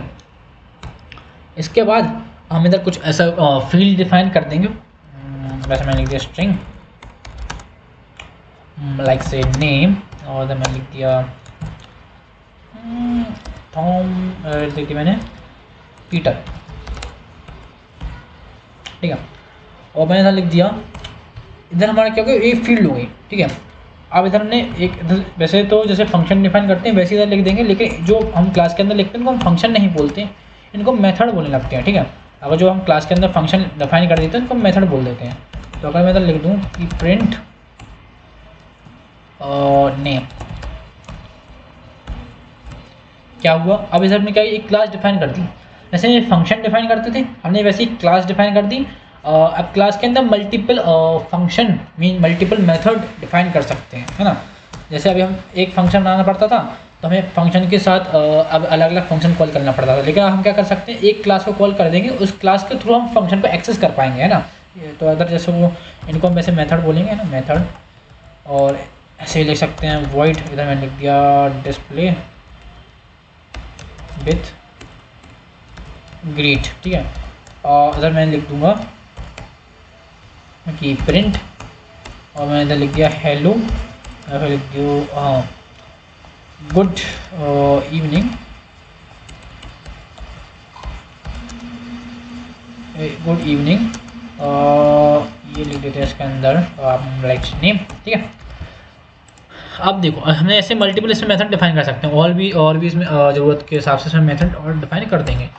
अब इसमें आता है क्लास को कैसे कॉल करते हैं। तो क्लास को कॉल करने के लिए सबसे पहले हमें क्लास को इनिशियलाइज करना पड़ता है और उसको भी ऑब्जेक्ट बनाते हैं, ठीक है। ऑब्जेक्ट्स बेसिकली बनाते हैं। ऑब्जेक्ट क्या होता है, ब्लूप्रिंट ऑफ क्लास होता है ऑब्जेक्ट, या फिर कह सकते हो कि एक जो क्लास होती है उसका नाते हैं, उसके हर एक मेंबर को एक्सेस कर सकता है। जैसे मैंने ला दिया स्टूडेंट का स्टू, मैंने लिख दिया न्यू स्टूडेंट, ठीक है। हमने क्या किया, हमने एक ऑब्जेक्ट बना दिया STU मतलब स्टूडेंट शॉर्ट में ऐसे बना दिया, ठीक है। और उसको हमने क्लास को इनिशियलाइज कर दिया इस ऑब्जेक्ट के अंदर, मीन्स इस ऑब्जेक्ट के अंदर एक समझ लीजिए पूरी क्लास आ चुकी है अब, है ना। क्या अब एक ऑब्जेक्ट क्या है, हमारा कोई भी मेथड वो कर सकता है, कॉल कर सकता है। अगर मैं लिख दूँ STU2 डॉट, अब इधर देख सकते हो जो हमारा VS कोड है जो मैं यूज़ कर रहा हूँ, इसके अंदर भी जो हमने फंक्शन है वो भी आ चुके हैं, मीन्स अभी एक्सेस कर पा रहा है ना, डिस्प्ले विद ग्रीट है डिस्प्ले, तो मैं डिस्प्ले कर दूँ और लगा दूँ, और अगर मैं रन करूँ तो अपना पीटर आ गया। अब मैं क्या कर सकता हूँ, एक सिंगल ऑब्जेक्ट के थ्रू मैं इस क्लास के सारे मेथड्स को कॉल कर सकता हूँ, रन कर सकता हूँ। इसमें ये कॉल कर लिया तो ये भी आ सकता है। तो एक बड़ा सिंपल सा और एक बेसिक सा वो हो जाता है अपना एग्जाम्पल है क्लास का, ठीक है। क्लास में हम क्या कर सकते हैं, मल्टीपल मेथड्स को भी इसमें लगा सकते हैं और इनको कॉल कर पाएंगे। तो एक बड़ा बेसिक सा एग्जाम्पल हो गया क्लास का। अब हम क्लास के अंदर इसमें कुछ देखेंगे कि गेटर और सेटर एक जो होते हैं वो क्या होते हैं क्लास के अंदर, ठीक है। इसके अंदर कुछ क्लास के और नए कॉन्सेप्ट देखेंगे, ठीक है। इनको मैं कमेंट कर देता हूँ अभी। तो सबसे पहले हम देखेंगे गेटर और सेटर क्या होता है। मीन्स गेटर, या फिर इसको हम getter and setter. Getter means हम समझ सकते हैं नाम से, गेटर मीन्स गेट मीन्स कुछ वैल्यू रिट्रीव करना, सेटर मीन्स सेट मीन्स कुछ वैल्यू को सेट करना, है ना। तो हम इसको ऐसे कह सकते हैं गेटर एंड सेटर। मीन्स ये हमारा जो बेसिकली यूज़ आते हैं इसको हम गेटर और सेटर को कह सकते हैं म्यूटेटर या म्यूटेटर एंड एसेसर, ठीक है।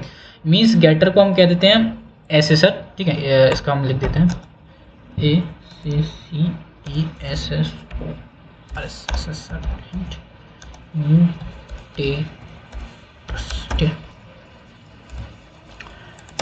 हम इनको ये भी कह सकते हैं म्यूटेटर मीन्स म्यूटेशन करना, मीन्स क्लास को मीन्स पर्टिकुलर वेरिएबल में वैल्यू देना, कोई चीज़ को सेट करना, तो उसको हम गेटर सेटर कहते हैं, ठीक है। हाँ बेसिकली ये गेट और सेट कीवर्ड से हम इनको वो डिफाइन करते हैं। अब इसको हम यूज़ कर इम्प्लीमेंट करना देखें कैसे इम्प्लीमेंट करते हैं। मैंने वही क्लास बना दी, क्लास बना दी मैंने स्टूडेंट,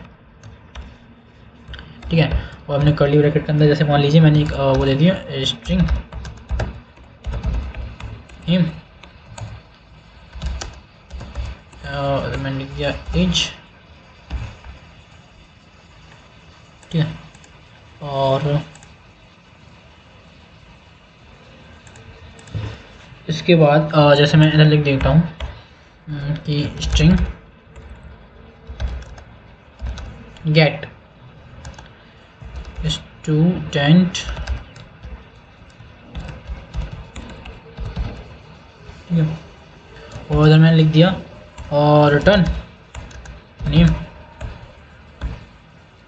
ठीक है। इसको भी हम समझेंगे क्या चीज़ है, मीन्स हम कर क्या रहे हैं, ठीक है। इसको थोड़ा फिर हमने इधर जैसे लिख दिया हमने void सेट, हमने लिख दिया स्टूडेंट नेम, और इधर मैंने पास कर दिया स्ट्रिंग नेम, उधर मैंने लिख दिया this dot name is equal to name. ठीक है, इधर हमने अभी क्या किया समझेंगे कि इधर जो हमने पहले गेट मीन्स हमने लिया, मीन जो हमारा स्टूडेंट का नेम होगा वो क्या करेगा, गेट फंक्शन एक गेटर बना दिया कि हमें जो नेम गेट करेगा मीन्स नेम को हमें रिटर्न करेगा, और ये हमने सेटर बना दिया सेट की जो सेट कर दो जो स्ट्रिंग नेम हमने डिफाइन किया था उसको नेम के इक्वल कर देना, मीन्स जो हमने नेम किया था means this dot name equal to name. Basically this dot name इसको हम कंस्ट्रक्टर के थ्रू ऐसा कह सकते हैं, दिस मीन्स ये है ना एक पर्टिकुलर वेरिएबल के लिए उसमें जो डिफाइन करते हैं ना वेरिएबल वही है। अगर मैं इधर लिख दूँ 1, ठीक है, तो ये इस variable means this dot variable means ये वेरिएबल जो हमने डिफाइन किया ये इसको कर दो इस नेम के इक्वल। ठीक है, अगर मैं इधर नेम्स है ना मीन्स ये जो वेरिएबल होता है वही ये वेरिएबल होता है। ठीक है, तो एक और वो बना देते हैं सेटर, इधर मैंने लिख दिया जैसे void, मैंने लिख दिया सेट, और लिख दिया स्टूडेंट एज, मैंने पास कर दिया इंट एज, उधर और मैंने बाद में उधर लिख दिया if age is less than equal to like 0। ठीक है, और फिर अगर मैं लिख दूँ print age should be greater than 11 let's say मान लेते हैं। ठीक है, और फिर मैंने लिख दिया कि एल से, और फिर मैंने लिख दिया कि this dot age equal to age. ठीक है, तो हमने इधर क्या कर दिया, अब इसको सेट कर दिया, जैसे इधर हमने सेटर बनाया था है ना कि अगर वो हम जो इफ स्टेटमेंट का यूज़ किया और जो इनपुट वैल्यू मीन जो हमने वैल्यू पास करी एज की अगर वो 0 या 0 से छोटी हुई तो हमें प्रिंट कर देंगे, अगर कंडीशन फॉल्स हुई तो हम सेट कर देंगे, जो सेट इस प्रकार में किया दिस डॉट नेम तो इधर कर दिया this dot age equal to age. फिर इसका आपने एज सेट तो कर दिया लेकिन हमें एज अब चाहिए भी है, तो हम लिख देंगे इंट गेट स्टूडेंट एज, और हमने इसको गेट करेंगे और बाद में इसको हम इधर कर देंगे रिटर्न एज। ठीक है, अब इसमें क्या कर दिया, इसने अब गेट कर लिया, जिस प्रकार से हम ये नेम लेते उस पर हम गेट कर दिया। अदर अच्छा एक चीज़ नोटिस करेंगे, हमने गेट जो हम गेटर सेटर बनाया तो जो गेट में हमने डिफाइन किया है ना कि डेटा टाइप डिफाइन किया क्या गेट किस प्रकार का जो रिटर्निंग वैल्यू होगी वो क्या होगी है ना। जैसे इधर नेम आएगा, नेम हमारा बेसिकली हमें पता होगी इसी बात है स्ट्रिंग होगा, तो हमने डेटा टाइप डिफाइन कर दिया स्ट्रिंग है ना, फिर हम उसको गेट कर रहे हैं मीन्स रिटर्न किया तो रिटर्न हमारा नेम स्ट्रिंग होगा, तो हमने इसलिए इसमें स्ट्रिंग डेटा टाइप का गेटर बना दिया।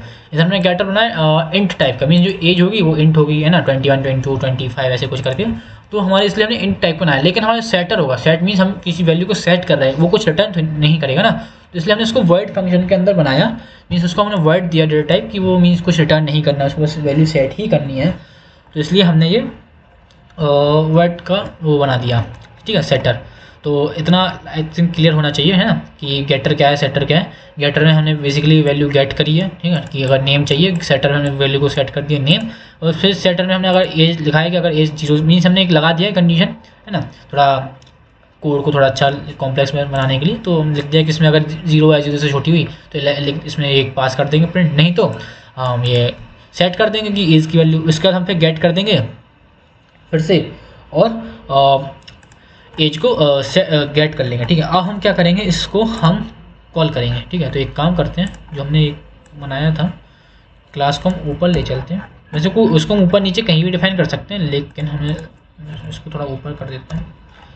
ठीक है, और इसको उठा के इसको भी ऊपर कर दिया।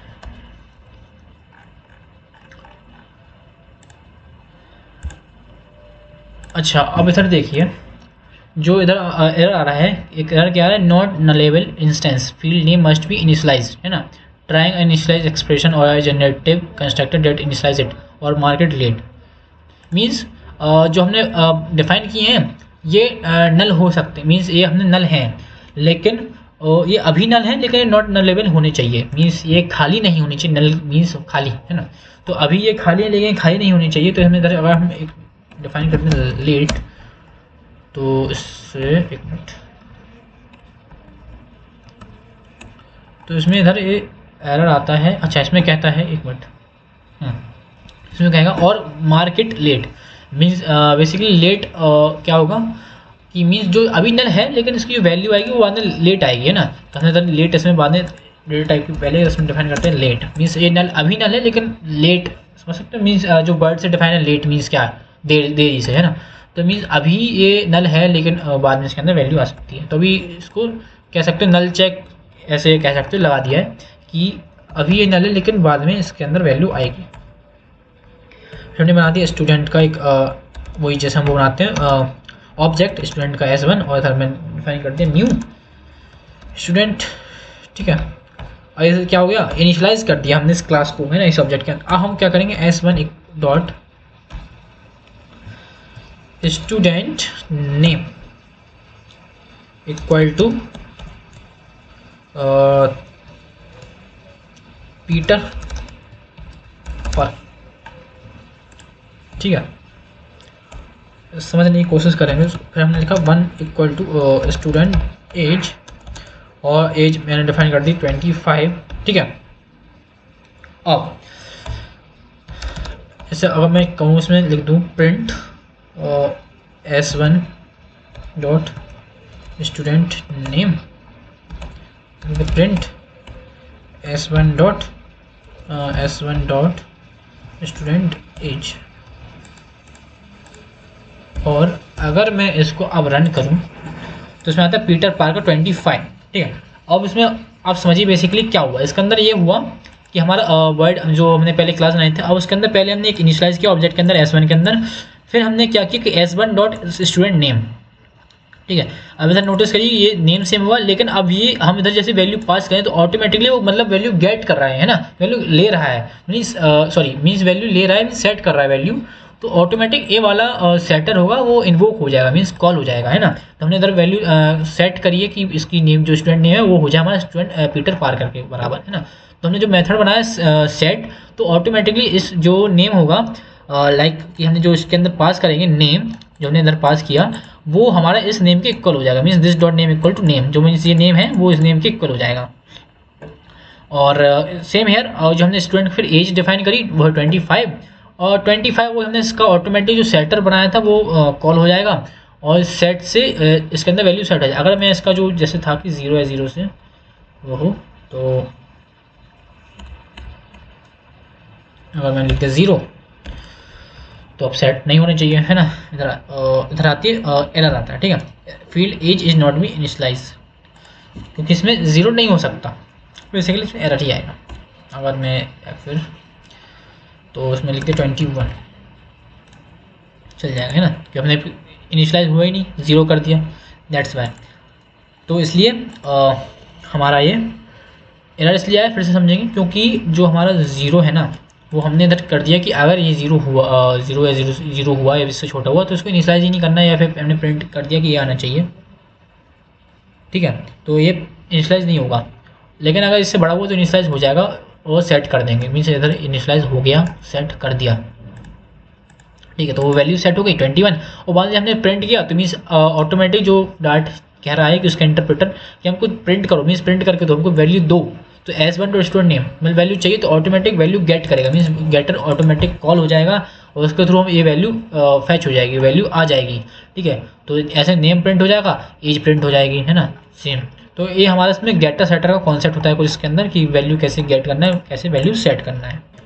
अब इसके अंदर हम क्लास के अंदर कॉन्सेप्ट देखेंगे इनहेरिटेंस वाला, ठीक है। बेसिकली डार्ट के अंदर हम मैंने बताया सिर्फ 5 टाइप के इनहेरिटेंस होते हैं, लेकिन डार्ट के अंदर बेसिकली 3 टाइप के इनहेरिटेंस को यूज़ करते हैं, single inheritance, multiple inheritance, multi level inheritance, ठीक है। तो हम अब इनहेरिटेंस का थोड़ा कॉन्सेप्ट देखेंगे कि इसमें इनहेरिटेंस का कॉन्सेप्ट कैसे वर्क करता है, ठीक है। तो इसको अभी मैं वो कर दूँगा, कमेंट कर दिया, ठीक है, कमेंट डाउन कर देते हैं, इसको कमेंट करते हैं, इसको कमेंट कर देते हैं, ठीक है। अच्छा अब सर मैं पहले एक बनाता हूँ, क्लास बनाता हूँ, ठीक है। मैंने सर क्लास बना दिया, आपको समझने के लिए सर वो दे दूँगा क्लास, पेरेंट क्लास, ठीक है। इसका नाम कुछ भी दे सकता हूँ, लेकिन फॉर अंडरस्टैंडिंग मैंने इसका नाम पेरेंट क्लास दे दिया, ठीक है। और मान लीजिए इसके अंदर एक वो है स्ट्रिंग मैंने पास कर दी, स्ट्रिंग लेट्स से str या फिर लिख सकते हैं नेम, ठीक है। तो मैंने इसके अंदर एक स्ट्रिंग पास कर दी। अब मैंने एक क्लास बनाई, क्लास, अब मैंने इसमें लिख दिया चाइल्ड, ठीक है। अब इसमें इनहेरिटेंस करना है, मीन्स इसको इनहेरिट कैसे करें, तो इसके कीवर्ड होता है एक्सटेंड्स, उस पेरेंट क्लास का नाम, तो इधर समझेंगे इसको क्या होता है, इसको इधर लेट लगा देते हैं, ठीक है। इसको समझेंगे क्या इसमें क्या किया हमने, कि जो हमारा पेरेंट क्लास है जो हमने डिफाइन करी है, और फिर हमने एक चाइल्ड क्लास की है, उसको हमने एक्सटेंड कर दिया, मीन्स बढ़ा दिया है ना, इनहेरिट कर दिया, मीन्स हम क्लास को इनहेरिट किस कीवर्ड के थ्रू करते हैं, एक्सटेंड्स, ठीक है। तो इस कीवर्ड को हमने एक्सटेंड कर दिया पेरेंट क्लास का, मीन्स जो हमारी जो चाइल्ड क्लास है ना वो अब इस क्लास तक एक्सटेंड होगी, मीन्स इस क्लास की प्रॉपर्टीज़ वेरिएबल्स को एक्सेस कर सकता है, ठीक है। अगर मैं इधर काम करता हूँ, इधर मैं बनाऊँ, जैसे कि मैंने बना दिया एक ऑब्जेक्ट, ठीक है, जैसे एक वेरिएबल में मैंने एक ऑब्जेक्ट बना दिया, ठीक है।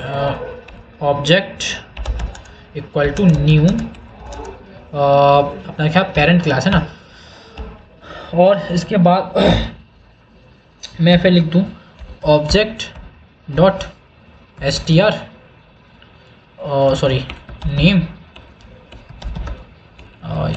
नेम इक्वल टू, और मैंने दे दिया लाइक टॉम। हमने क्या कर दिया, एक हमें इसके अंदर कुछ अभी ज़्यादा बड़ी क्लास बनाई थी, सिंपल सी क्लास नहीं, उसके अंदर एक हमने फील्ड दे दी नेम, और हमने एक ऑब्जेक्ट बना के उसके अंदर पास कर दिया, है ना। अब हम क्या करेंगे, जो ऑब्जेक्ट है उसका हम एक काम करेंगे, जो हमने भी ऑब्जेक्ट बनाया है इसका पेरेंट क्लास करता है। अगर मैं इधर लिख दूँ चाइल्ड, तो भी आप नोटिस करोगे कि इधर एरर नहीं आएगा, है ना। बेसिकली अगर एरर आना चाहिए था, नहीं, क्योंकि अलग क्लास थी, लेकिन हमने इसको इनहेरिट कर दिया, है ना, इनहेरिट कर दिया। तो ये जो चाइल्ड है, इसका जो ऑब्जेक्ट बना था, वो जो नेम एक्सेस कर रहा है ये वाला, अब वो इसको एक्सेस कर सकता है क्योंकि इनहेरिट हो चुका है। अगर मैं इसको प्रिंट करूँ, प्रिंट obj डॉट नेम, तो ईजिली प्रिंट हो जाएगा। बेसिकली इधर इनहेरिटेंस का कॉन्सेप्ट आ गया कि जो चाइल्ड क्लास है इसका हमने ऑब्जेक्ट बनाया, तो इसका जो ऑब्जेक्ट है वो इस क्लास के मेथड या फंक्शन को भी एक्सेस कर सकता है। तो हमारा सिंगल इनहेरिटेंस हो गया। मल्टीपल इनहेरिटेंस की बात करें तो हमने क्लास लिख दिया क्लास, और इससे मैंने लिख दिया सब चाइल्ड, और इसको लिख दिया एक्सटेंड्स। अब ये एक्सटेंड किसको कर रहा है, अब वो इस चाइल्ड को एक्सटेंड कर रहा है, ठीक है। समझिए हमने क्या किया, पहले एक पेरेंट क्लास बनाई, उसका चाइल्ड बनाया, उसको इस पेरेंट से इनहेरिट कर दिया, और हमने एक और चाइल्ड बनाई, उसको मैंने इस चाइल्ड से इनहेरिट कर दिया। अब जबकि इस चाइल्ड को मैंने इस चाइल्ड से इनहेरिट कर दिया, और ये चाइल्ड जब इस चाइल्ड से इनहेरिट है, तो समझिए कि जब ये इसकी प्रॉपर्टी गेन कर पा रहा है, मतलब इसके पास इसकी प्रॉपर्टी आ गई, और ये जब इसको एक्सेस कर पाए, तो जो इसके पास इसकी प्रॉपर्टी आ रही थी, अब वो प्रॉपर्टी ये भी एक्सेस कर सकता है। तो अगर मैं इसका भी वेरिएबल बना दूँ, मीन्स अगर इसका भी वो बना दूँ, इनिशियलाइज कर दूँ, तो भी एरर नहीं आएगा। क्यों? क्योंकि अभी वो एक्सेस कर सकता है। इसको मैं रन कर दूँ तो हाँ रन हो जाएगा, क्योंकि हमने इसको इनहेरिट कर दिया है ना, क्लास को हमने इनहेरिट कर दिया है, मीन्स इसको अब इसकी प्रॉपर्टीज से मेथड वगैरह एक्सेस कर सकता है। ऐसे इसमें अगर हम बहुत सारे ऐसे मेथड डिफाइन कर देंगे, उन मेथड को हम कॉल कर देंगे, तो इससे अब क्या हुआ, इनहेरिट हो गया। अच्छा, इस इनहेरिट का फ़ायदा क्या होता है? इनहेरिट का बेसिकली वही फ़ायदा होता है, लाइन्स ऑफ कोड डिक्रीज करता है, ठीक है। मान लीजिए एक क्लास बनाई, इसके अंदर कुछ मेथड्स हैं, इसके अंदर कुछ हमारे वेरिएबल्स हैं, लेकिन अब हमें एक नेक्स्ट चाइल्ड चाहिए क्लास बनानी है, उसके अंदर ही हम वही मेथड यूज़ करना चाहते हैं, तो हम वो मेथड फिर से नहीं लिखेंगे। बेसिकली उसको हम उस पेरेंट के थ्रू, इस पेरेंट चाइल्ड क्लास के थ्रू उसको इनहेरिट कर देंगे। तो क्या होगा, अब वो उसके मेथड्स को एक्सेस कर पाएगा, जिससे हमारे लाइन्स ऑफ कोड डिक्रीज हो जाएंगे, और हम इसको एक्सेस कर पाएंगे उसके मेथड्स को, ठीक है। तो इधर इसका इनहेरिटेंस का कॉन्सेप्ट आता है, ख़त्म होता है, ठीक है। तो हमारा इसका बेसिकली छोटा सा इनहेरिटेंस का कॉन्सेप्ट था।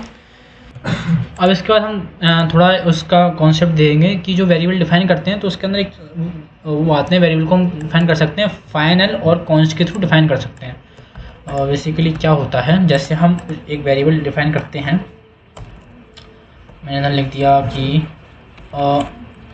एक मिनट, इधर मैंने डिफाइन कर दूंगा इंट, और एक हम इसमें वो होते हैं कुछ वेरिएबल डिफाइन करने का कॉन्सेप्ट होता है, उसको कहते हैं फाइनल एंड कॉन्स्ट।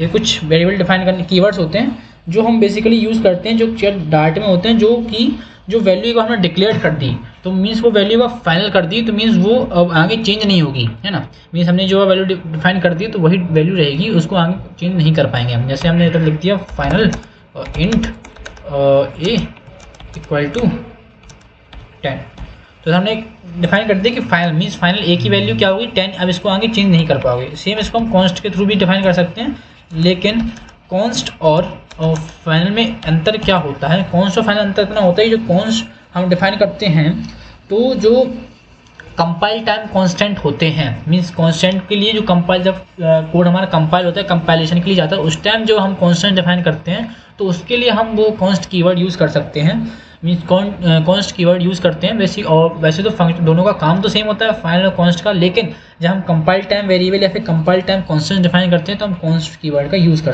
करते हैं, ठीक है।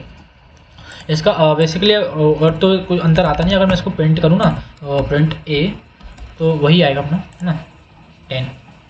प्रिंट कर दूँ इसको बी,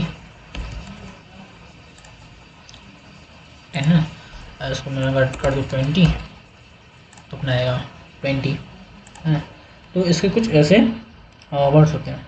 तो बस वही है, इसमें कंपाइल फाइनल और कॉन्स्ट का छोटा सा कॉन्सेप्ट है कि अगर इसमें एक बार फाइनल मीन्स फाइनल कर दिया है कि ये अब चेंज होगा ही नहीं, है ना, अब यही इसकी वैल्यू जो है तो यही रहेगी, तो इसमें हम इसलिए फाइनल को यूज़ कर सकते हैं, है ना, और कॉन्स्ट को यूज़ करते हैं बस कॉन्स्ट इसलिए क्योंकि जो कंपाइल टाइम में जो वेरिएबल कंपाइल टाइम में चेंज ना हो, मीन्स कंपाइलेशन के वक्त जो वैल्यू चेंज होनी चाहिए तो ये वैल्यू चेंज ना हो मीन्स कॉन्स्टेंट रहेगी, तो उसके लिए हम कॉन्स्ट का यूज़ करते हैं।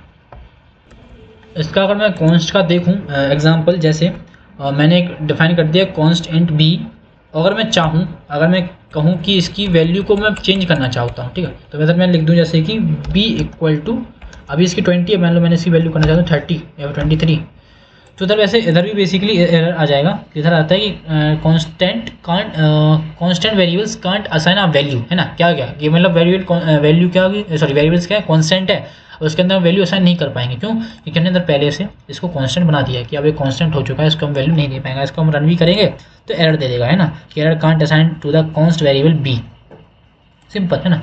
और ये इसमें वैल्यू असाइन नहीं, मीन्स हमने इसको फाइनल कर दिया ना, तो इसमें वैल्यू हम नहीं दे सकते, ठीक है। अगर इसको मैंने ये किया तो इसमें एरर आएगा, क्योंकि final variable a can only be set once, है ना, इसको बस एक बार ही सेट कर सकते हैं। Try making a non final, है ना, इसको फाइनल से हटाने की कोशिश करें, क्योंकि हमने इसको फाइनल कर दिया तो इसकी हम वैल्यू चेंज नहीं कर पाएंगे, सिंपल सा, ठीक है। इसमें इसका फाइनल और कॉन्स्ट का हमारा कॉन्सेप्ट है। तो आज के लिए लगता है बस इतना ही, है ना। आज हमने इसमें देखा कि लूप्स के बारे में देखें, है ना, कंडीशन स्टेटमेंट के बारे में देखा, और हमने फंक्शन देखे, फंक्शन पैरामीटराइज्ड फंक्शन क्या होते हैं, रिटर्निंग फंक्शन क्या होते हैं, ऑपरेटर ओवरलोडिंग, क्लास देखी, उसमें गेटर सेटर देखा, और हमने बाद में फाइनल कॉन्स्ट के कॉन्सेप्ट देखे, ठीक है। तो इतना सब देखा, तो इसको ट्राई करना, सारे इनके क्वेश्चंस जो होंगे इनको मतलब मीन्स देखना, इनके बनाने की कोशिश करना, इनको प्रैक्टिस करना, है ना। इसका क्लास को बेसिकली थोड़ा इस पर ज़्यादा फोकस करना है, क्लासेस जो हम बनाते हैं उनको कैसे बनाते हैं, उनको उसके कॉन्सेप्ट को हम ज़्यादा फोकस करेंगे, क्योंकि आगे जो डाटा हम यूज़ करते हैं मोस्टली इसमें जो फ्लटर यूज़ करते हैं इसमें डेवलपमेंट के लिए, तो उसमें हम क्लासेस का ही ज़्यादा यूज़ करते हैं और फंक्शंस का यूज़ करते हैं, तो फंक्शन नहीं क्लासेस पे ज़्यादा फोकस देना, उनकी ज़्यादा प्रैक्टिस करना। तो आज के लिए बस इतना ही, थैंक यू।